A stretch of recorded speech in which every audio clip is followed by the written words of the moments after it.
Russ Joy Show. I'm Russ Joy. Figured that out because you're smart. It's also the name of the show. My friends, we have so much to get into today, and not a lot of time. Not a lot of time to do it at all. But I am very excited to be here with each and every one of you. Oh, it's a big day. A massive day in Philadelphia sports. And why? ¿Por qué, señor? Because there's a lot to get to.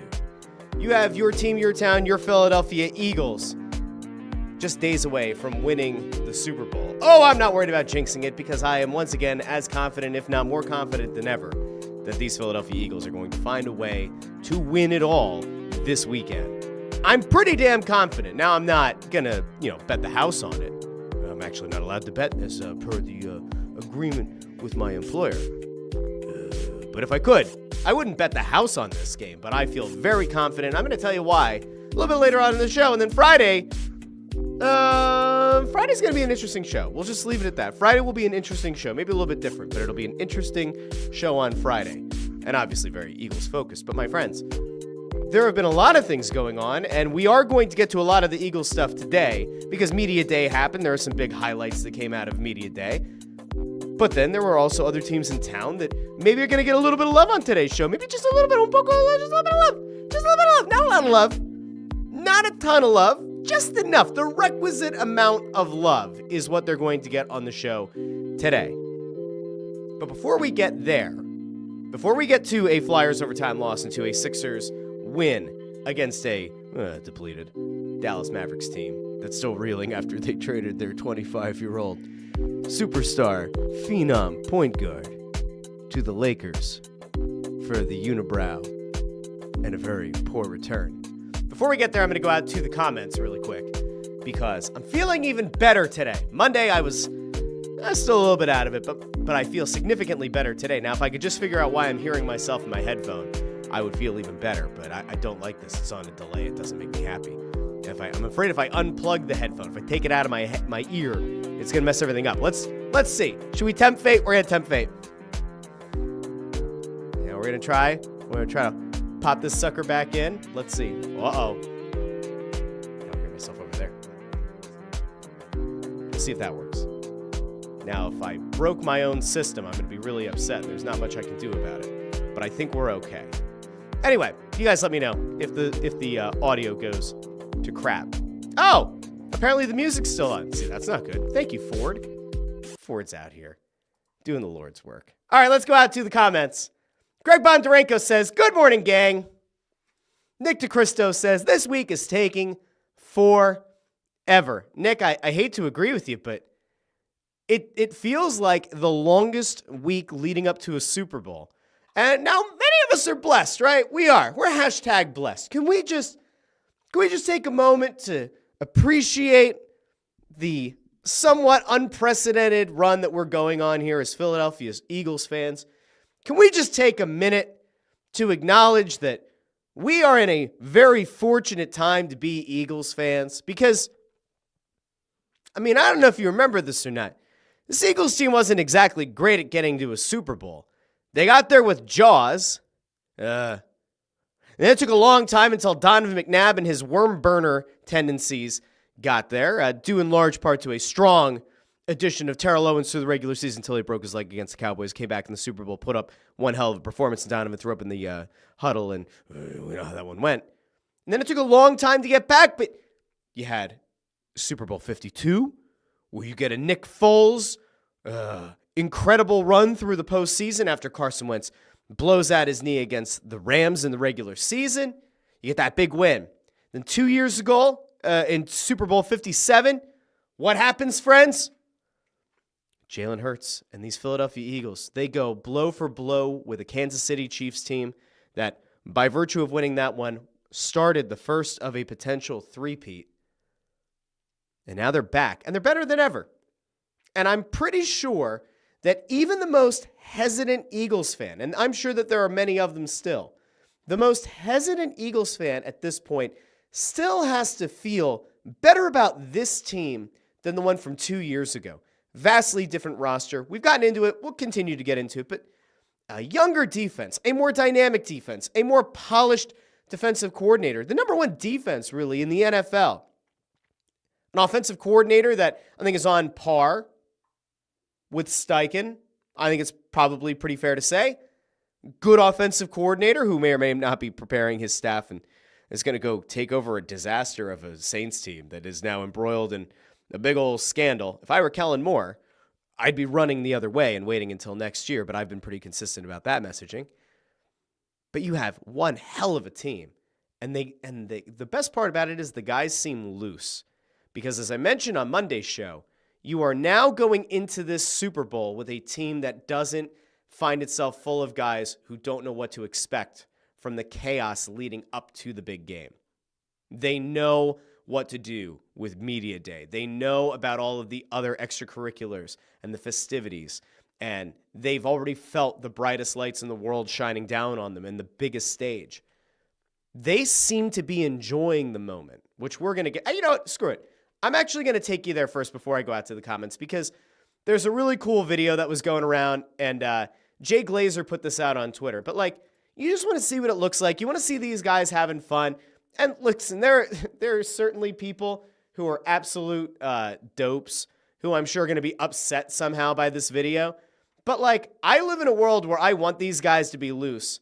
I want them to prepare, and they clearly are going to prepare because they're professional athletes, and this is, like, the pinnacle of the sport. But Jay Glazer put this out, and this is from the media festivities. This is Fox getting all of their videos for cutting away at commercials. But there you have Lane Johnson and Jordan Mailata on the stage. You got the smoke. They're jamming out, having a good time. That's the kind of thing you should look for. If you're an Eagles fan right now and you're looking for something to just settle the nerves a little bit, your team right now looks about as relaxed as can be. And it's not because they're screwing around. It's not because they're not taking it seriously. It's because they know what to expect. And again, it is massive. Absolutely massive. All right. I'm going to go back out to the comments. JH says, morning, Russ. Would be totally fine if you didn't talk about the terrible Flyers skaters last night. There's a Super Bowl win. Go Birds. We might get to the Flyers. I mean, I don't know. Overtime loss. Utah. Final second of overtime. Gunther scores the second goal of the game. Unbelievable snap on that wrister. Like, just wild. His release is insane. The second goal, I think it was his first goal, second goal of the game for Utah. He has that moment where, like, he's looking off and he whips it on net. It's just like, it's a beautiful shot. If you're on Team Tank, you pick up a point in OT, you're probably still feeling okay. It's very clear where this team is heading. Sean C. says, what's worse than a loser point? A loser point earned before the stroke of midnight. Well, at least you didn't have to stay up. I don't know. You could maybe tell yourself that you went to sleep on a Tuesday night. Connor says, I can't believe I stayed up for that last night. I'm going to be honest with you guys. I did not. I woke up this morning and I watched it on DVR, went through the commercials, but I did not stay up for that game last night. I'm still recovering from the flu. I somehow lost my water bottle. I don't know where it is. That doesn't matter. No one really cares. Ford says, Sixers won last night. Ugh! Better to lose. Team sucks. Purgatory. Problem with the Sixers is the same place that the Sixers have been for a good long while now. Because of the protection that's on that draft pick, they're in a position where they would need to lose a lot of games here. And they would almost need lottery luck to maintain that pick. As of right now, if the season were to end today, I'll take you over to Tankathon really quick. If the season were to end right now, the Sixers would have the seventh worst odds or seventh best odds of getting the number one pick. But they would finish with the seventh pick, which would convey to Oklahoma City, which is bad, very bad. So if you're very much on Team Tank, like Ford is, here's the thing that you need to keep the eye on. Right there. The pick is protected from 1 to 6. So if your team, your town, your Philadelphia 76ers start winning games, they're probably going to lose that pick. But if you take a look back at like where they are relative to everyone else, they have some real losing to do. I mean, Washington and Utah are horrific. You can even make the case for New Orleans and Charlotte, 12 wins each. The Sixers have 8 more wins than both of those teams. Like, you're not going to break into that top 4. From where I'm standing, I don't see a path into the top 4, at least in terms of like where you end the regular season. Now, again, lottery luck can go a whole bunch of different ways. But I would not bank on having that pick. I would honestly look at it and say, like, here, actually, let me bring that right back up, because we did something like this over on Snow the Goalie with the NHL a couple weeks ago, and it was like, well, you know, you got to look at the playoff standings.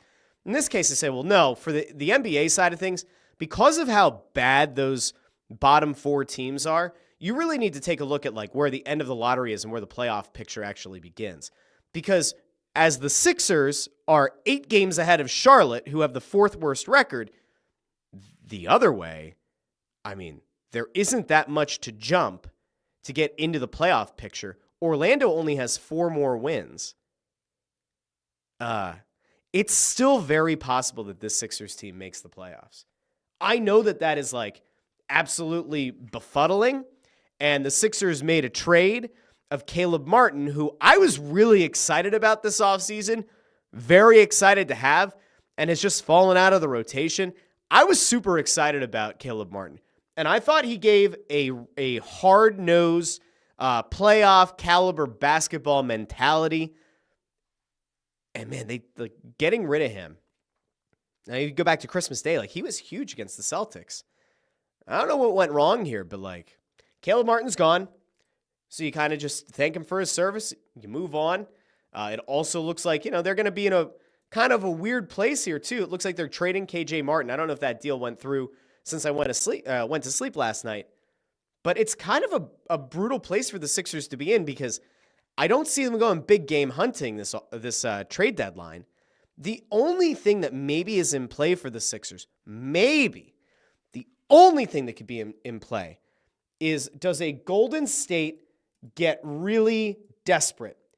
Because there is the non-zero chance that at some point Golden State will give you a call about Paul George. And maybe it's already happened.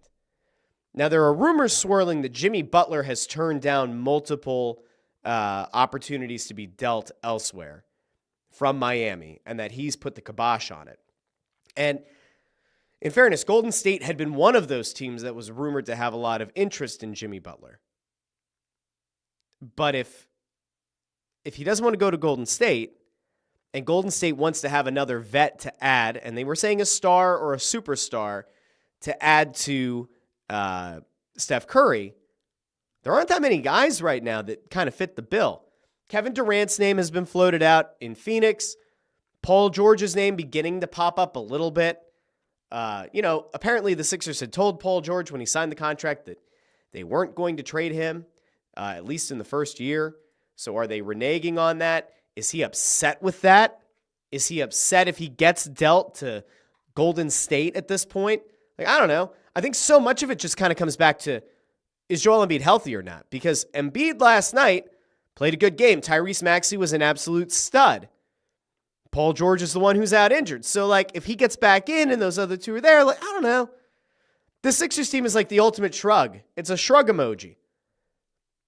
See where they are when they get to the playoffs. I have no idea. See where they are at the regular season. Like, I don't see the scenario where they start losing and they crack into like the bottom 5 in the NBA and they find themselves getting that top 6 protected pick. I don't see it, especially if Embiid can be remotely useful.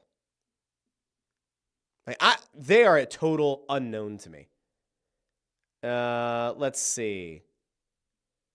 I'm going to go back over to the comments now. Now that we've done our Sixers point and our Flyers point. Now we can kind of get back to the Eagles, I guess. A little bit back to the Birds. Jamie Rollo says, can Sunday get here already? I feel like my brain says we win the game, but Mahomes. Guys, I have to be honest with you. I'm not Mahomes is great. And I would always preach, do not bet against Mahomes. The only team that I thought in the AFC that could give Kansas City a legitimate run for their money was Baltimore, because I thought between Lamar Jackson and certainly Derrick Henry, that was going to pose something that Kansas City's not used to, that kind of a dominant running back. And I really wanted to see how that would test Kansas City's defensive line. We didn't get to see that, and then they played Buffalo, and I said Buffalo was never had a chance, and they didn't. Now, there is something to be said for the winning DNA of a quarterback and a guy who's now led Kansas City to 2 consecutive Super Bowl wins, has led them back to yet another Super Bowl chance at the unprecedented first in history in the Super Bowl era three-peat. Totally get it. Understand it. I'm not worried. It's the least concerned I have been about an Eagles team going into a Super Bowl. Whatever happens on Sunday, I will take. Whatever happens on Sunday, I see no scenario in which the Eagles get blown out. None. The Eagles getting blown out's not on the table. Kansas City getting blown out, not a high probability, but I guess there's a chance. I don't think it's going to be like a field goal is the difference in the game. I don't think a Jake Elliott missed field goal is going to be the story of the game. I think the Eagles win by double digits. I have been saying that since the conference championship round ended, and I'm going to stick to it. Right now, my gut says 38-27 is where I'm at right now. It's going to take something for me to really come off that number. I think this Eagles offense is going to really be able to gut Kansas City. And despite how great Mahomes is, this defense has been opportunistic. And one thing that we know about Mahomes, that dude is really smart. He's very efficient, but there are ways to force turnovers. And if he starts trying to throw into tight windows, this defense has started to show a real ability to turn the ball over, to give Jalen Hurts and this offense more possessions. And ultimately, this Eagles offense can eat up the clock because they have the best running attack in the National Football League. And so, that is part of why I'm looking forward to Sunday. There's honestly part of me that would be surprised if the Eagles don't win. I don't go into this feeling like Super Bowl 52 where it's like, oh shit, you have to try to take on Brady and Belichick again with a backup quarterback. I don't feel like 2 years ago where I didn't think that Eagles team was better than the Chiefs. I did not. I was hopeful, but I wasn't sure. And I also figured that both coordinators had a foot out the door to Indy and to Arizona. I don't feel the same way this year. I really don't. And if Kellen Moore leaves, he leaves. I think it'd be really stupid, but if he leaves, he leaves. But I'm also not worried about Kellen Moore because he's not doing the next interview with the Saints before the Super Bowl. The next interview comes after the Super Bowl. Great. I actually view that as a very big positive. It almost, let's just take a second here, okay? Part of what really screwed the Eagles 2 years ago is knowing that Steichen and Gannon were highly coveted assistant coaches. And I believe by the time the Eagles kicked off against the Chiefs in Super Bowl 57, we knew Steichen was going to Indy, and we were pretty sure that Gannon had essentially agreed to terms with the Cardinals. I think. Somebody can correct me if I'm wrong. But we knew that those guys were highly sought after. The Gannon thing was very much we know he's out of here, right? But if we go and we just take a step back and we remember what that felt like, Kellen Moore to me is doing not a selfless is a little bit iffy, but more waiting until after the Super Bowl to take that next interview almost tells me that the Eagles organization said, listen, if you really want to go after that job, totally fine. You want to do the virtual interview? Cool. You want to entertain it? Awesome. We need you to focus on the Super Bowl. You want to go meet with them again or come back or whatever after? Great. But we got burned once before. Can't happen again. Do I know that? No. But I think this organization's smart enough to know that there was probably a significant impact 2 years ago. Now, if the Eagles offense struggles this week, am I going to say it was because Kellen Moore was flirting with the Saints? No. I'm not. Because I don't think that's what's happening. If the Eagles offense somehow struggles, I think there are going to be a lot of other things at play. And I'd probably have to give Steve Spagnuolo a lot of credit because he is one of the best defensive coordinators in the history of the game. But again, I don't think the Eagles offense is going to struggle. I don't think finding points is going to be a problem for the Jalen Hurts and Saquon Barkley-led offense. Henry 3000 says, I feel as if not taking the Saints job will be a huge one for Kellen, who knows what's going to happen with the Saints after all of this, might be forced to sell. Yeah, I mean, if you missed it, so we're going to kind of jump around a lot today in case you haven't figured that out. The Saints organization is embroiled in a scandal would be a really nice way to put it. If you listen to the Press Box pod, you'll know just how we love using the word embroiled in media. But there are emails from within that were made by Saints team officials to assist the New Orleans church leaders in the handling of fallout from a sexual abuse crisis within the Archdiocese. That was reported by ESPN a couple days ago. This was going all around Twitter. So in case you missed the story, it's over there on ESPN.com.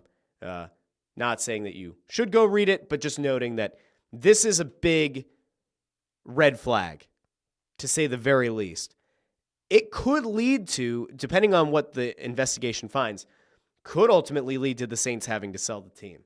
If you're Kellen Moore, do you really want to go take that job now? I would not. I said to you guys that if I were Kellen Moore, I go through the Super Bowl, I consider coming back next year, and then I have my choice of jobs as a head coaching candidate, because you'll still be a guy who helped to lead an Eagles offense to at least one Super Bowl. Hell, if things go well next year, maybe another one. And then you get your choice of jobs. I wouldn't be falling over myself to go take the job with New Orleans, especially knowing what's going on there now. I think it would be an absolute mess and a horrible idea to go do that.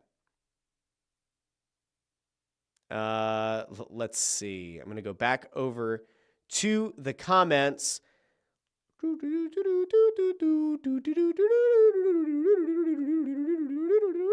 right, here we go. Sean C. says, the chickens will come home to roost on Sunday. The game will be decided by Jake Elliott's leg. I trust Jake Elliott. All of you people who have been going out of your way now the entire season and this postseason. Oh, he missed an extra point. He missed an extra point. Somebody fire Jake Elliott into the sun. Go find a scrub kicker. What an absolute disgrace. I can't believe the Eagles didn't go get a new kicker this season. What a mess. Just wait till he costs you in the playoffs. Shut the hell up. You stop. This man and his majestic leg have helped to lead your team to another Super Bowl. You show him some respect. Now, I get it. Kickers can have a precipitous fall off. Some of the best kickers in the history of the National Football League have just fallen apart. It happens. Jake Elliott's not that guy. Sometimes a kicker just needs to get their head back on straight. You know, remember earlier in the playoffs, Jake Elliott, he missed a couple extra points. He made all the ones that count 3. He made all of the kicks that count for 3 points. I missed a couple of the ones that count for 1. And maybe that ultimately led to things being a little bit closer, a little bit too close for comfort. But when it comes to Sunday, he's kicking in a dome. Jake Elliott's going to hit like a 50-something yarder. He's going to silence all you people. And then on Monday, when we're basking in the glow of a Super Bowl win, I'm going to say, hey, remember how you people shit on Jake Elliott? How's that looking now? Now, I do acknowledge that will probably become a clip from Video Guy Amadeo. And in the event that the Eagles lose or Jake Elliott blows it, I'm going to get dunked on a lot. But that's how much I believe in Jake Elliott. And you should too. The man has been clutch his entire run as an Eagle. You don't turn your back on somebody who's been clutch. You don't turn your back on somebody who's given everything they have. He's a kicker, yes, but he's our kicker. AJ says, oh, hey, look at this good-looking fella. Huh, thanks, fella. I've already had one customer today end the phone call with Go Birds. Atta guy. That's how you have to finish every call. By the way, hold on. Not going to cry. You guys had to have seen this story. I assume you have seen this story. If you are a parent, it will cut you to the core. but it does have a real positive. It has a happy ending. There was a little boy, if you didn't see this a few days ago, the story broke around when the plane crashed in Philly. I think I showed the video on this show of the guy saying that there was a piece of metal that like went through a car window and like hit the kid in the shoulder or whatever, and the guy took the shirt off his back, gave it to the parents, and was trying to help them. I don't know if it's the same kid or not, but there was a story of a little boy who, as things were going crazy, things were incredibly hectic, this little boy dove on his little sister, 10-year-old kid, dove on his little sister as metal from this plane were flying all around. He dove onto her to save her life and ended up with a piece of metal wedged in his head. Had to have emergency brain surgery. The family was told there's a really good chance he doesn't make it. Oh, he made it. Thank God for that. The surgeons, everybody involved. This little boy woke up. He had 2 questions. I'm going to make sure that we pull them up within the story because they matter. Hold on, let me take this. I'm going to take it down first and I'll bring it back. It's one of the most incredible things I think I've ever seen. He had 2 questions when he woke up from brain surgery. The first one, he said, I don't know, we got balloons going. Where's the quote? Oh my God, it was so good. Hold on. He said, "Dad, what's today?" And the dad said, "It's Monday." And the little boy said, "Okay, wait, we didn't play yesterday, did we?" Asking about the Super Bowl. The dad goes, "No, you didn't miss the Super Bowl." And the little boy, Andre, I guess is the dad. He asked about the Super Bowl. And then he said, "Daddy, did I save my sister?" 2 questions. Did we play yesterday? Because he didn't want to miss the Super Bowl. Did I save my sister? Kid's a hero. It's a beautiful thing. It's an absolutely beautiful story. And if you're a parent out there and you read that story and then you turned around and you looked at your kids and said, "What the hell's wrong with you?"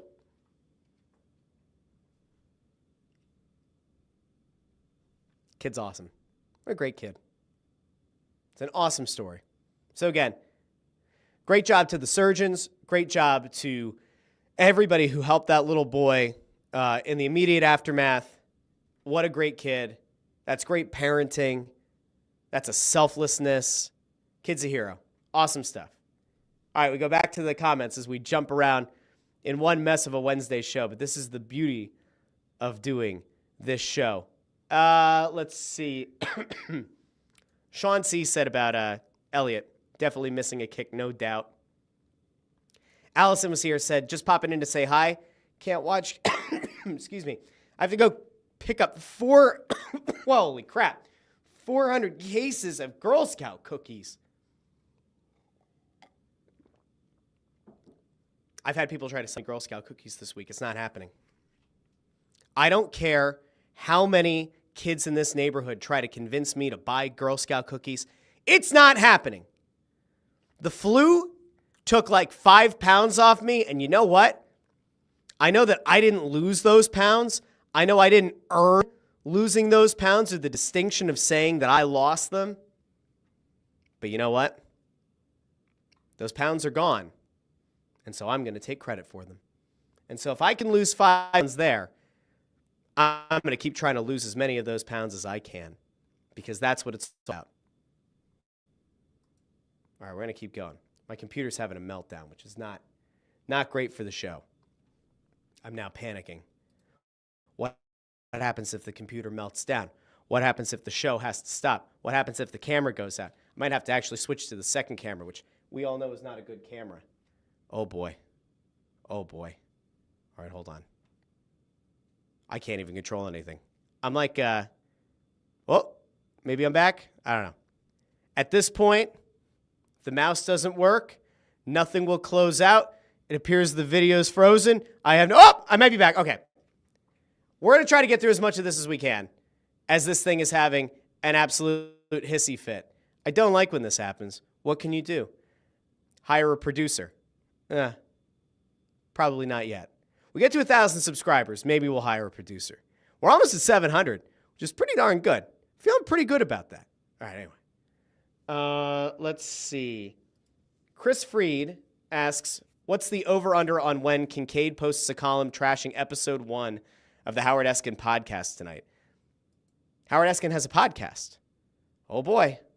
You know, Glenn Macnow came on the Press Row Show a couple weeks ago, and I asked him, like, when he got out of radio, was the idea just, like, get fully out? Because, let's be honest, a lot of the stalwarts of radio from his time, and even, like, slightly thereafter, when they get off the radio by either their own accord or they're forced out, most of them try to start a podcast, and very few of them have success. Missinelli tried to do a podcast. Gargano's doing his thing. How many people listen to those? I don't know. Maybe they're really successful, and the public metrics that would otherwise indicate they aren't are wrong. I don't know. But Howard Eskin having a podcast. I would love to know who's listening. If you're going to listen to Howard Eskin's podcast, by all means, let me know. I assume Kincaid will shit on it because it has Howard Eskin's name in it, and anything that has Howard Eskin's name on it becomes fodder for Kincaid. Let's see. Landro says, 2 more sleeps until the festivities in New Orleans. EAGLES. Yes, this week is taking some time. Sean C. with a bold prediction for Sunday says the Eagles will do something in this Super Bowl that the last 2 Eagles teams in the Super Bowl haven't done. Force the opposition to punt the ball. Ooh, that's a good point. I think you're right. And if they don't force them to punt, it's going to be because the Eagles defense is forcing takeaways. The one thing that makes Sunday's game a lot closer is if this opportunistic defense somehow fails to force turnovers on Sunday. But they have gotten better at forcing turnovers in the playoffs, and I'd say they were even in the regular season.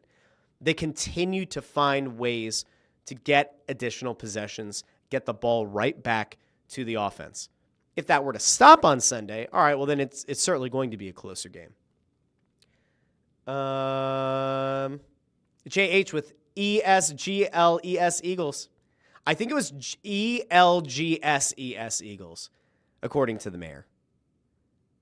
Brandon Ficara says, speaking of requisite amount of love, there should be murals of Howie all over the town. All right, listen, I may have been wrong about Howie Roseman's offseason. I may have been. Did Howie Roseman benefit from picking 2 stud corners who have done everything to not look like rookies this year? Maybe. Did Howie get very lucky that they went and found Zach Bond on a scrap heap and Vic Fangio turned him into an all-pro? Maybe. Did Howie Roseman defy most people's logic and go out and spend money on a guy who ended up being the leading rusher in the league? He did. Now, are all of those just on Howie? No. Saquon having the success that he is definitely a Howie win. The corners playing well is a Howie win. Them playing to the level they have is like is that Fangio? Like, how much of that is Fangio? Zach Bond, to me, is almost entirely a Fangio thing.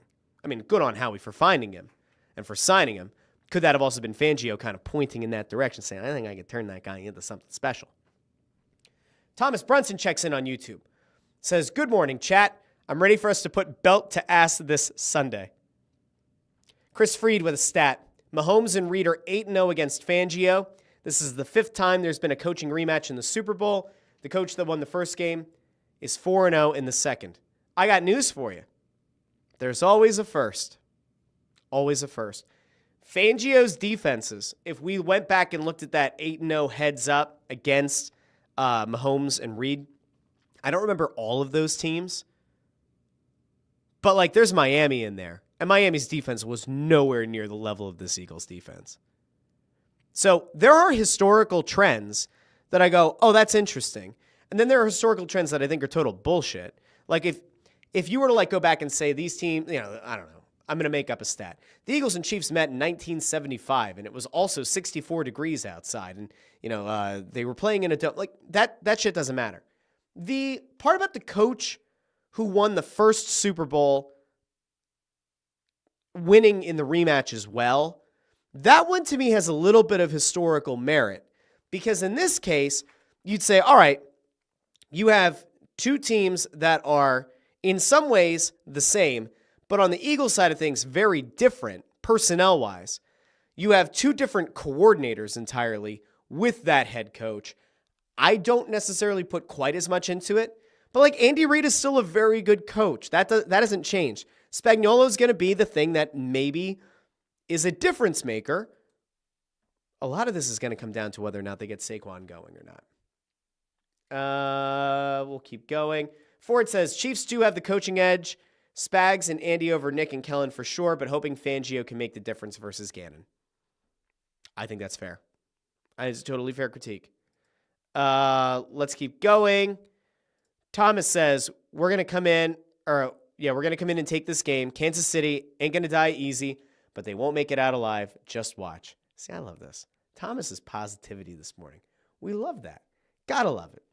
Connor wants me to give a public apology to Nick Sirianni. If Sirianni leads this Eagles team to a Super Bowl win on Sunday, which I expect him to, I will apologize on Monday. I will.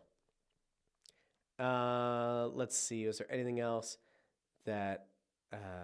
King Alfred's US said, I'd rather watch the Russ Joy Show or Snow the Goalie than the Flyers. Andrew Fawcett says, Airson was great last night. He was bombarded by shots. It was an absurd night with Utah putting pucks on the net. Thomas Brunson also asking if anybody heard about Michael Jordan's son. That was a wild story. We're not going to break it down today, but not great. Not great for Michael Jordan's son. Len DeJoseph says, I watch the Flyers on mute so I don't have to listen to JJ talk up Drysdale and all about the phantom penalties, he points out. Yeah, it's a brutal listen. A lot of games. I tend to do the same thing. I try not to listen to the TV telecast for Flyers or the Sixers. I don't really enjoy either of them at this point. Let's see. Dee Dee asks, hey, Len, what jersey did you get from Russ? Len hasn't answered his email. Len wanted a Kelly Green Eagles jersey, a Kelly Green Saquon Barkley Eagles jersey. And I messaged him, so Len, you're watching, please respond. But I said to Len, I can get you one that has the Super Bowl patch, which is pretty cool. And I didn't hear anything. And I was like, what are we doing? Now, Len, if you want to wait and to see what the outcome of the Super Bowl is and decide whether or not that Super Bowl patch is a good thing or a painful memory, we can have that conversation as well. Let's see. There's some stuff here about Embiid. Oh, I didn't see this. Connor said, did you see Marcus Jordan name drop his dad when he was getting arrested? The nerve of that Nepo baby. No, I did not see that he name dropped his dad. That's not great. Not great at all. Okay. I'm realizing how far back some of these are. Jim Cochran says, I think the Eagles have the better roster, but Kansas City's coaching staff is a clear advantage. Do you know what that means? Neither do I. I think Fangio and Spagnuolo are a lot closer than people might be giving them credit for. Is Kellen Moore as good of an offensive coordinator? Or does the Sirianni-Moore combo outdo Andy Reid in his OC in aggregate? Probably not. It's close. I don't think that the coaching matchup is quite as lopsided as you might think. I think Andy Reid versus Sirianni heads up. Very clearly. I think if you put everything together, it still favors Kansas City, but I don't think it's like a huge blowout in talent. All right, I'm going to try to skip around here a little bit. Chris Freed goes, Justin Tucker has that massage scandal, which explains his struggles this season. What's Elliott's problem? Why did Justin Tucker have struggles with the massage? Like, Why did the massage scandal have anything to do with the struggle? Is it because he started getting kicked out? Like, was that the problem this year? Was he just not kicked out previously and now started getting banned from? The crazy thing about the Justin Tucker thing is there are tweets from like 10 years ago and like 7 years ago with people virtually no followings, just like pointing out that Tucker had been like banned from spas and banned from massage parlors in like the greater Baltimore area, and nobody ever picked up on it. And then once the news broke, then those tweets started resurfacing. It's kind of wild. Jersey Steamer says, avoid the massage parlors, Jake. Listen, I'll tell you what, if Jake Elliott is worried and he needs to like go find somebody doing voodoo or whatever, right? Like kind of embrace Bourbon Street. If he's got to do some kind of spooky stuff with his leg, by all means. Again, I think Jake Elliott's going to be fine. All right, jumping. Now I'm seeing, man, I didn't realize how far we were behind on some of these comments, but really nice stuff here about that little boy. We talked about that story a little bit ago. Let me just see if I can get as close as possible to thing here.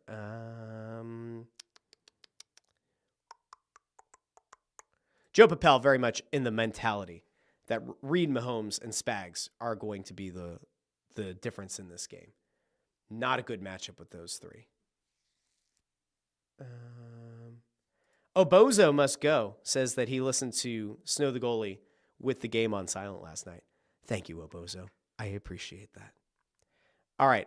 I think I'm pretty much caught up to what I wanted to get to over in the comments. Now, there are some other things that I wanted to touch on with a bunch of you. Here you go. Here's one other thing. Landros says, the last time Trump won the presidency, the Eagles were 1-0 in the Super Bowl. So there's that. There you go. I think we talked about that stat a week or so ago, but I mean, there is truth to that. In fairness, there's truth to. If you want to go the political route here, well, last time Trump was president, the Eagles did win the Super Bowl. When Biden was the president, the Eagles lost. It was very sad, very sad. We'll see how it goes on Sunday. Apparently, Trump is going to show up at the Super Bowl. And who was that? Jalen Hurts was asked about Trump showing up to the Super Bowl. And the media day stuff is always weird to me. Like the just shouting questions at the players. And sometimes it's, like fan blogs and stuff. And like Pagan, right? Like Kyle Pagan at Crossing Broad. Like he asks some questions and like kind of throws out like a go Birds. But he's not there to play the capital J journalist card, right? But Hurts was apparently asked about if Trump attends the Super Bowl, and he said he's welcome to do whatever he wants. That, of course, sent some people in a fucking tizzy, like, oh, Jalen Hurts has to use his platform to speak out, blah, blah, blah. And then there was like the other side that was like, hell yeah, Jalen Hurts, speaking out for freedom. I'm like, oh my God, why does it matter? Who cares? Why does anybody care? Anyway, there was another, oh shit, what was it? There was another thing that I wanted to actually show you guys from Media Day, and I feel like it had to do with Hurts. I'm going to go back over here really quick, though. Henry 3000 says, very, very sad. Bald eagle named national bird now. Eagles by 1 million on Sunday. Landra says, even as a Canadian, I'm good if Trump's win gives us another Super Bowl. Landros, the Canadian Eagles fan. Good on you, Landros. By the way, glad to see that the trade war has been halted. I know a bunch of Canadians, and some of them were like really freaking out. Like, screw you guys. Screw you guys trying to do this, We're going to start buying our own products now. See how you like that. I'm like, I don't care. It's okay. You can like buy Canadian. There was a really good sketch that was going around. It was a sketch comedy. And it was somebody like yelling at his fellow Canadian for like buying American products and like putting them back and grabbing other stuff. And then they get to the checkout line and it's so much more expensive. And then the guy's like, yeah, I'm going to have to put everything back except for like the one box of cereal. Just wild. Wild, wild, wild. Jim Cochran says politics, the most popular team sport in the US of A. It's true. Obozo says, will Trump be sitting with Taylor Swift at the Super Bowl? I have to be honest. I absolutely hate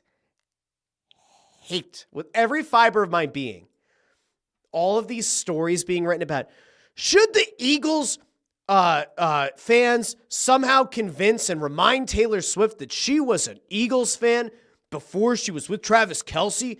Should Eagles fans remind her of what it was like?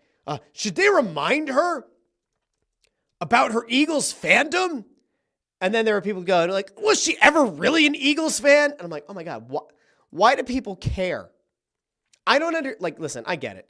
Taylor Swift, very popular, talented. It's great. Why does anyone care? Why does anybody care if she's betrayed her fandom? Why? Now, maybe it's because she doesn't like Jalen Hurts. Maybe it's because she doesn't believe that Jalen Hurts has it in him to be one of the best quarterbacks in the National Football League. And, usually on a Wacky Wednesday, we do a lot of media analysis, and we're going to get to a little bit of it right now. I want to throw over to something that went on between Stephen A. Smith and Dan Orlovsky, because Dan Orlovsky seems to believe that there's no scenario in which you could view Jalen Hurts in the same breath as some of the best quarterbacks in the National Football League. Now, I'm glad that I kind of froze that on the frame that I did with Orlovsky, because it's kind of how I feel sometimes when I listen to his analysis of football. Seems like a very nice man, but let's listen to what does Dan have to say. I don't think there's anything that Jalen can do to be in the conversation with those three guys as players. I agree with your point that the Super Bowl it elevates the perception of him, but talent-wise, I don't think Jalen's ever going to be into that group. But if he wins a Super Bowl, then those three guys, we're going to have the conversations of when are they and if they will ever jump into there. But Stephen A., if I asked you to rank those four guys right now, like you get to draft those four guys right now, you're not taking Jalen Hurts over any of them. Correct? No, you're not. No, you're I mean, in fairness, even if you're a huge Jalen Hurts fan, I don't think anybody's going to try to put him up with those other three. From a winning perspective, you certainly could, because you know how many Super Bowls Josh Allen has won? Zero. You know how many Joe Burrow's won? Zero. Lamar? Zero. Now, the one difference here, of course, is that Lamar has now won multiple MVPs, but hasn't found that same success in the postseason. Now, admittedly, those three guys have to go through an AFC that happens to have Patrick Mahomes in it, and Mahomes has been a pretty unstoppable force. But, I mean, come on. No, you're not. So no, you're I not. just But don't. conversation from a conversation perspective, I'm simply saying the conversation changes. I understand if you're analyzing and dissecting their games the way that Dan Orlovsky does. Certainly, he's a distant fourth compared to the other three. So, again, I feel like so much of this just comes back to like what you think Jalen Hurts is as a quarterback. But it's wild to me that we are only a few days away from the Super Bowl, and yet we're having this argument about whether or not Hurts is a good enough quarterback or not. And like whether or not he belongs in this conversation with some of the best quarterbacks in the league. He's taken this Eagles team to 2 Super Bowls in 3 years, something that none of those guys have been able to do yet. Doesn't mean that they won't. They're still young. Most of them are.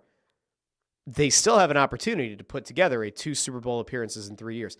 If Hurts wins a Super Bowl, he has to at least be in the top 10. Like whether or not you think his arm is that, whether or not you think that he's as an electric of a passer as some of these other guys, fine, you can make that case.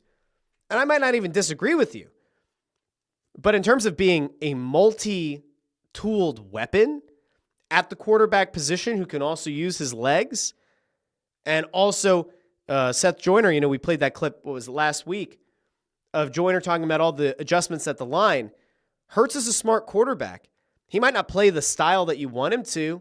He might not be your prototypical quarterback. He might not be the pocket passer that Joe Burrow is. But if he wins you a Super Bowl, was an MVP runner-up, and took the Eagles to a Super Bowl 2 years ago, and they continue to win NFC East or the NFC and represent the Super Bowl, the NFC in the Super Bowl a few more times, kind of hard to like put him down. It really is. You start to look like an ass. Let's see. Ford says a lot of sports comes down to who's also playing during your time. Tennis has Federer and Joker and Nadal all at the same time. Unreal, and that stopped others from winning Grand Slams. I agree with that. And most of those guys, if they had played at any other time, probably would have been the best or up there with the best in their sport. Like, can you imagine a scenario where Federer's taking on... Like, if Federer had been in the same time as Sampras and Agassi, that would have been something. If you drop an Agassi into this current landscape, or let's say like 5 years ago into that landscape, and he had to take on Djokovic and Nadal, does he fare the same? Hard to say. If you were to flip a Josh Allen or a Lamar Jackson or a Joe Burrow into the NFC, do they start to run the table each and every year, just like Mahomes has in the AFC? Hard to know. You are, to some extent, and Ford is right, you are kind of at the mercy of where the league shakes out and where the personnel shakes out. Jim Cochran says, so tired of this. Josh Allen gets a pass because he has to beat Mahomes. Josh Allen lost because he couldn't beat the Chiefs blitz. Allen looks the part, but Hurts wins. Winning matters. I agree. There's some arguing about Canada over here. Joe Papel says the Eagles may need an Eli to David Tyree moment. All right, who's going to be the guy who pins the ball to his helmet? Is that A.J. Brown going up in traffic? Is that Devontae's the guy who could high point the ball? So is it Devontae Smith? I could see that. Maybe. Connor Buss says the comparison of quarterbacks is annoying. They're all great in their own way. Media just needs stuff to talk about. I mean, this week has been full of a lot of useless fodder from my vantage point. Last week, I expect a lot of hot takes because it's a week leading up to nothing. The Pro Bowl games were horrific, by the way. I don't even know if we talked about that on Monday, but the flag football thing was horrific, awful, offensive to everything that any of us know about football. So, anyway, not great. I think we're going to wrap there. I think we are for today. Now, Friday's show, I said, is going to be a little bit different. We are going to dive into a lot on Friday. And it's going to be all Eagles all day, baby, unless there's a huge trade. But it's going to be all Eagles. We are going to prepare for the Super Bowl. We are going to prepare for what I have been calling probably a comfortable-ish Eagles win. I really do think they're going to win by double digits. I'm not saying that I'm never wrong, but a lot of times I end up being pretty damn right. And this is one of those cases where I'm feeling rather confident. I really think the Eagles are in a very strong position to do well this weekend. So we're going to find out in a few days whether or not they get the job done. But before we do, we're going to do some fun stuff on Friday. We're going to call it a fun Friday. There may be a surprise or two in store. It depends on a couple of other things. We'll see what we're able to pull together for Friday's show. But at the very least, it's going to be me, and it's going to be each and every one of you out there on YouTube, Facebook, and X. All you wonderful people who listen after the fact in the podcast feed on Apple Podcasts, Spotify, Pandora, Amazon Music, wherever you find your podcasts. I want to send a thank you over here to Henry3000, who says, seriously happy I found your show. You're much more entertaining than the regular radio talking heads. Thanks, Henry3000. Do me a favor, Henry3000. Make sure you share this show to Henry 1 through Henry 2999. That'll get the subscriber base of the channel up. But now, seriously, do me a favor. Like the video, share the video, and subscribe. If you feel so motivated later in the day, if you're one of the live viewers and you want to come back to the show after the live version of it has ended, and you want to drop something in the comments section, that's also helpful for the channel as well. Channel continues to grow. Feeling pretty good about it. Super Bowl's only a few days away. We're going to see how it's going. Will the nervous energy start? I don't know. Have I lost a few pounds because of the flu or because of the nerves? I don't know. Probably the flu. But maybe the nerves. I'll be back on Friday. I want to thank all of you once again for doing such a great job, joining me in the comments section, dropping hilarity, dropping chaos and insanity, and being nice to each other in the comments, because that's really what matters. Dee Dee, with a shout out to Henry, says, glad you made it. JH says, thanks for a great show. Henry with the salute. Nico, hashtag Russ Joy Rocks. It's very kind of you. That's also a potential brand someday. I'm just going to start selling stones that I find. Russ Joy Rocks. It's going to be my store. I'm just going to sell useless stones. Henry 3000 responds, all of my minions shall be noticed. I love it. Absolutely love it. Anyway, I will talk to all of you on Friday. If you're a pro wrestling fan, don't forget, there's the show It's Just Wrestling. Do that every Thursday. I'm going to try to do it live tomorrow. The last few weeks, especially because of health, I haven't, but you look for this logo on YouTube, wherever you get your podcasts. I'll be breaking down the Royal Rumble and a whole bunch of other Fallout, AEW Dynamites tonight. We'll see if anything on that show is worth talking about. I'm sure I'll talk about it anyway, because it still is the show that I, for whatever reason, look the most forward to watching live on a weekly basis. But I'll be breaking all that down on Thursday. Thursday night and Saturday night, I'll be down at Wells Fargo Center with the Press Row Show.